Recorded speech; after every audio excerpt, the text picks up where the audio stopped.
In the Irish Times today, the continuing story of the illegal dump in West Wicklow. Peter Murtagh, we spoke to him before from the Irish Times about this case going on. But over Peter's piece in the Irish Times this morning, there is talk about the case being referred to Europe.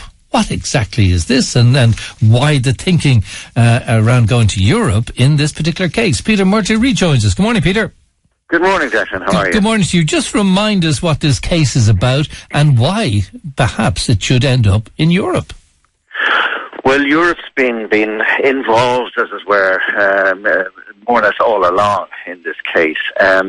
This is a Whitestown dump, an illegal dump, not a million miles from Baltinglass in West Wicklow. It's been the subject of numerous legal actions for quite some time now. It was an illegal dump since the late 1970s and was, quote, discovered, unquote, by Wicklow in 2001, 2002, even though the council had been using it as a facility where it made deposits itself for many years, although it was an illegal dump.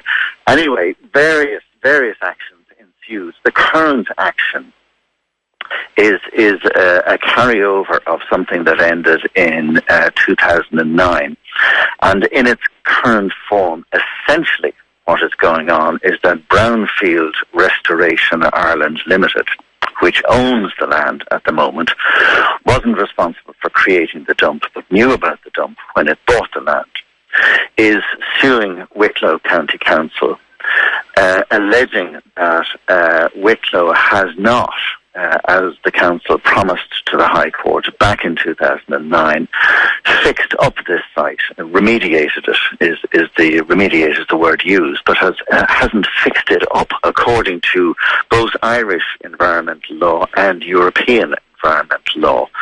So that's kind of the nub of the issue at the moment. And I don't think there was much doubt that this whole thing would go to the European Court eventually. What happened yesterday was that the judge in the High Court, Mr. Justice Richard Humphreys, somewhat sort of thinking out loud, as it were, was chatting to the barristers in a sort of a case management mode as to, you know, how things would proceed next, and dividing the case up into modules, if you like, relating to issues. He said, you know, look, should some of this just go directly to Europe? Now, I'm not sure if he said, you know, because we all know it's going to end up there, but that was the sort of context of the question he asked the barristers. And so the lawyers are thinking about that now. Right. Are Wicklow County Council defending this case? And if so, on what basis? Yes, they are defending it. Most of the running has been made so far by the barrister representing Brownfield, Mr. Peter Bland. He has been doing the cross-examining. Some of your listeners and readers of the Irish Times may recall that the retired county manager, Eddie Sheehy, gave evidence, and an authorised officer, Donald O'Leary, gave evidence, and there were some pretty serious allegations flung about between them and between the lawyers about all of that, who did what, and what their role was. And so the Brownfields have been making the running, and Wicklow is represented by James Connolly, senior counsel, and essentially they are saying that this is not their responsibility, or it's not wholly their responsibility, that others, and indeed they did, waste companies, deposited waste here, very serious waste, domestic waste, industrial waste, and hospital waste, some of the pretty appalling stuff.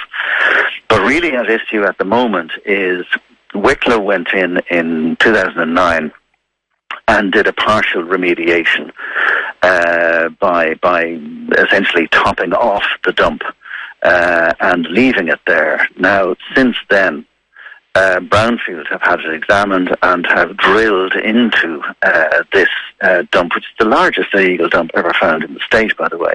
They've drilled into it to a depth of some 14 metres, which will give you an idea of the size of it. And they have found, according to them, that this waste is sitting in water. They also say that that water in which it's sitting, when it runs off the site, and rainwater that falls onto the dump, and when it falls off the site, it just goes into the water table. It goes into, ultimately, the Slaney River. So they're saying that on that basis, this has not been properly remediated, that when you remediate a dump, you do not allow contaminated water to get out of the dump and into the natural water system, and ultimately water which is treated for consumption, and therefore it is in breach of European law. So I think yesterday what the judge was saying, well, maybe we should just fast forward this to Europe, because kind of that's where it's going to end. And as I say, that's what they're thinking about. My goodness, thanks for being so graphic. Jeez, that sounds awful. All right, Peter, good to talk to you. Thank you. Good to talk to you, Declan. Bye-bye. Peter Murtagh there. You can follow what's going on in the Irish Times with Peter's articles. Shit, that sounds blooming awful, I have to say, all the contaminated water. You never know what you're drinking, huh?